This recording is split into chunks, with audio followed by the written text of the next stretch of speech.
एक धनी सेठ के 7 बेटे थे। 6 का विवाह हो चुका था। 7वीं बहू आई। वो सत्संगी माँ बाप की बेटी थी। बचपन से ही सत्संग में जाने से सत्संग बस गया था जीवन में।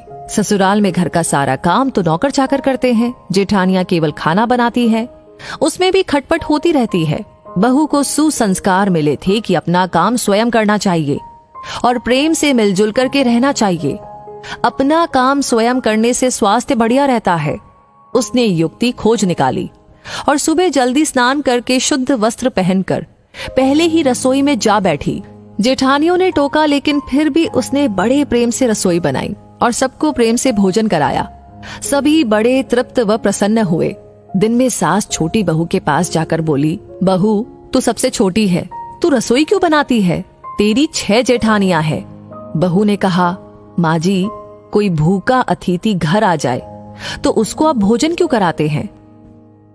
सास ने कहा, बहू, शास्त्रों में लिखा है कि अतिथि भगवान का स्वरूप होता है। भोजन पाकर वो तृप्त होता है तो भोजन कराने वाले को बड़ा पुण्य मिलता है।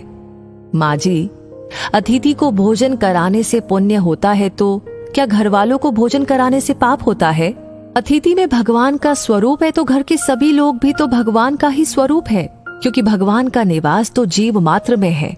और माँ जी, अन्न आपका, बर्तन आपके, सब चीजें आपकी हैं।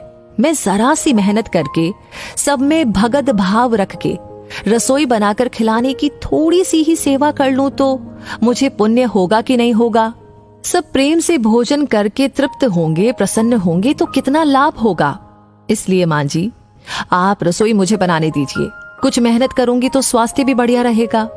सास ने सोचा कि बहू की बात तो ठीक है, हम इसको सबसे छोटी समझते हैं, पर इसकी बुद्धि सबसे अच्छी है।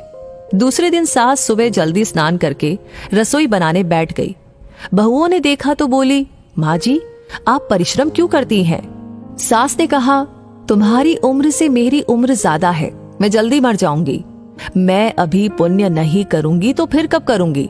बहुएं बोली, माँ जी, इसमें पुण्य क्या है? ये तो घर का काम है। सास बोली, घर का काम करने से पाप होता है क्या? जब भूखे व्यक्तियों को, साधुओं को भोजन कराने से पुण्य होता है तो क्या घर वालों को भोजन कराने से पाप होता है? सभी में ईश्वर का वास है। सास की बातें सुनकर सब बहुओं को लगा कि इस बात का तो हमने कभी ख्याल ही नहीं किया। ये युक्ति तो बहुत ही बढ़िया है। अब जो बहू पहले जग जाए वो रसोई बनाने बैठ जाए। पहले जो भाव था कि तू रसोई बना तो 6 बारी बंधी थी, लेकिन अब मैं बनाऊं, ये भाव हुआ तो 8 बारियां बंध गई। 2 और बढ़ गए, सास और छोटी बहू। काम करने में तू कर, इससे काम बढ़ जाता है और आदमी कम हो जाते हैं। पर मैं करूं, इससे काम हल्का हो जाता है और आदमी बढ़ जाते हैं। छोटी बहू उत्साही थी। सोचा कि अब तो रोटी बनाने में चौथे दिन बारी आती है, फिर क्या किया जाए। घर में गेहूं पीसने की चक्की पड़ी थी। उसने उससे गेहूं पीसने शुरू कर दिए।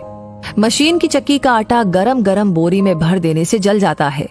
उसकी रोटी स्वादिष्ट नहीं होती, लेकिन हाथ से पीसा गया आटा ठंडा और अधिक पौष्टिक होता है और उसकी रोटी भी स्वादिष्ट होती है। छोटी बहू ने गेहूं पीसकर उसकी रोटी बनाई तो सब कहने लगे कि आज तो रोटी का जायका बहुत ही अच्छा है। सास बोली, बहू, तू क्यों गेहूं पीसती है? अपने पास पैसों की कमी नहीं है। माँ जी, हाथ से गेहूं पीसने से व्यायाम हो जाता है और बीमारी नहीं आती। दूसरा रसोई बनाने से भी ज्यादा पुण्य गेहूं पीसने का है। सास और जेठानियों ने जब सुना तो लगा कि बहू तो ठीक ही कहती है। उन्होंने अपने अपने पतियों से कहा कि घर में चक्की ले आओ, हम सब गेहूं पीसेंगी। रोजाना सभी जेठानियां चक्की में 2-2.5 सेर गेहूं पीसने लगी। अब छोटी बहू ने देखा कि घर में जूठे बर्तन मांजने के लिए नौकरानी आती है। अपने जूठे बर्तन हमें स्वयं साफ करने चाहिए, क्योंकि सब में ईश्वर है तो कोई दूसरा हमारा जूठा क्यों साफ करे। अगले दिन उसने सब बर्तन मांज दिए तो सास बोली, बहू, विचार तो कर, बर्तन मांजने से तेरा गहना घिस जाएगा, कपड़े खराब हो जाएंगे। माँ जी, काम जितना छोटा उतना ही उसका महात्म्य ज्यादा। पांडवों के यज्ञ में भगवान श्री कृष्ण ने जूठी पत्तले उठाने का काम किया था। दूसरे दिन सास बर्तन मांजने बैठ गई। उसको देखकर के सब बहुओं ने बर्तन मांजने शुरू कर दिए। घर में झाड़ू लगाने नौकर आता था। अब छोटी बहू ने सुबह जल्दी उठ करके झाड़ू लगा दी। सास ने पूछा, बहू, झाड़ू तूने लगाई है? माँ जी, आप मत पूछिए, आपको बोलती हूँ तो मेरे हाथ से काम चला जाता है। झाड़ू लगाने का काम तो नौकर का है, तो तू क्यों लगाती है? माँ जी, रामायण में आता है कि वन में बड़े बड़े ऋषि मुनि रहते थे, लेकिन भगवान उनकी कुटिया में न जाकर के पहले शबरी की कुटिया में गए, क्योंकि शबरी रोज चुपके से झाड़ू लगाती थी, पंपा सरोवर का रास्ता साफ करती थी कि कहीं आते जाते ऋषि मुनियों के पैरों में कंकड़ न चुभ जाए। सास ने देखा कि ये छोटी बहू तो सबको लूट लेगी, क्योंकि ये सबका पुण्य अकेले ही ले लेती है। अब सास और सब बहुओं ने मिलकर के झाड़ू लगाना शुरू कर दिया। जिस घर में आपस में प्रेम होता है वहां लक्ष्मी बढ़ती है, और जहां कलह होता है वहां निर्धनता आती है। सेठ का तो धन दिनों दिन बढ़ने लगा। उसने घर की सब स्त्रियों के लिए गहने और कपड़े बनवा दिए। अब छोटी बहू ससुर से मिले गहने लेकर बड़ी जेठानी के पास गई और बोली, आपके बच्चे हैं, उनका विवाह करोगी तो गहने बनवाने पड़ेंगे। मेरे तो अभी कोई बच्चा है नहीं, इसलिए इन गहनों को आप रख लीजिए। गहने जेठानी को देकर बहू ने कुछ पैसे और कपड़े नौकरों में बांट दिए। सास ने देखा तो बोली, बहू, ये तुम क्या करती हो? तेरे ससुर ने सबको गहने बनवा कर दिए हैं और तूने वो जेठानी को दे दिए और पैसे कपड़े नौकरों में बांट दिए। माँ जी, मैं अकेले इतना इकट्ठा करके क्या करूंगी? अपनी वस्तु किसी जरूरतमंद के काम आए तो आत्मिक संतोष मिलता है, और दान करने का तो अमिट पुण्य होता ही है। सास को बहू की बात लग गई। वो सेठ के पास जाकर बोली कि मैं नौकरों में धोती साड़ी बांटूंगी और आसपास में जो गरीब परिवार रहते हैं उनके बच्चों की फीस मैं स्वयं भरूंगी। अपने पास कितना धन है, किसी के काम आए तो अच्छा ही है। न जाने कब मौत आ जाए और सब यहीं पर पड़ा रह जाए। जितना अपने हाथ से पुण्य कर्म हो जाए अच्छा है।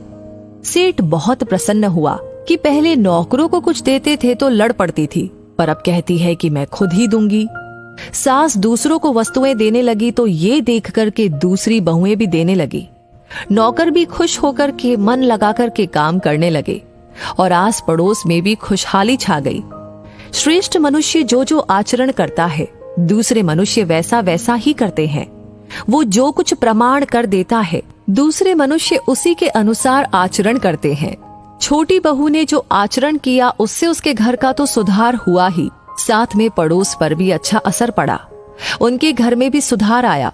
देने के भाव से आपस में प्रेम भाईचारा बढ़ गया। इस तरह बहू को सत्संग से मिली सूझबूझ ने उसके घर के साथ अनेकों घरों को खुशहाल कर दिया। तो दोस्तों, इस कहानी को सुनते हुए आप क्या महसूस कर रहे थे? आपकी क्या राय है? हमें कमेंट सेक्शन में लिख करके अपनी राय जरूर बताएं। लाइक ऑलरेडी आपने कर दिया है तो इस कहानी को बहुत सारे लोगों के साथ शेयर करना बिल्कुल ना भूले, क्योंकि आपका हर एक लाइक, हर एक कमेंट, हर एक शेयर हमें प्रेरणा देता है ऐसी कहानियों पर काम करने के लिए, आप तक पहुंचाने के लिए। तो हमेशा ऐसी कहानियां आपको मिलती रहे, उसके लिए करना होगा एक छोटा सा काम, हमारे पेज को फॉलो कर लीजिए। तो मैं मिलूंगी आपसे बहुत जल्दी ही और ऐसी कहानियों के साथ। तब तक के लिए कहूंगी धन्यवाद।